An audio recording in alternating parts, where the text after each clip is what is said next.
The VP search ended this morning as the Harris campaign posted a video of her calling Walz to offer him the job as her running mate.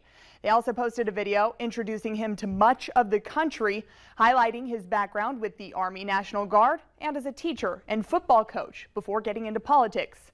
Today, Valley News Team's Quinn Gorham talked with Minnesota Secretary of State Steve Simon about the VP choice and what it means for the state.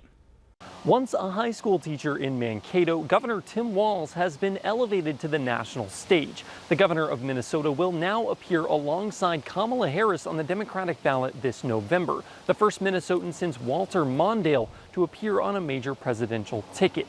This starts a big couple of months for the governor, all kicking off with a tour of battleground states this week. Harris announced Walz as her running mate at around 8:30 this morning, and less than 2 hours later, the governor departed his residence in St. Paul, presumably en route to Philadelphia for a rally. Walz will likely be touted as a pick that energizes progressive voters.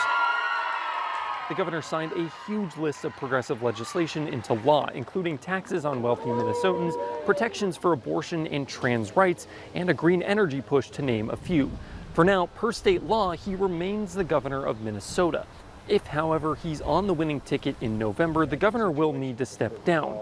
Secretary of State Steve Simon says there's a process in place if that happens. In case of a vacancy in the governor, the lieutenant governor becomes the governor.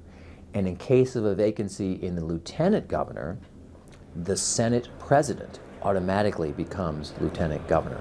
Walz on the winning ticket could trigger a special election in the Senate if the Senate president is then elevated. Whether the governor is the right strategic pick for Harris remains to be seen. He does have a long political track record both in Congress and here in the state of Minnesota, but he does also have a couple of vulnerabilities that leave him open to being in the crosshairs for Donald Trump and J.D. Vance. Reporting in St. Paul, I'm Quinn Gorham.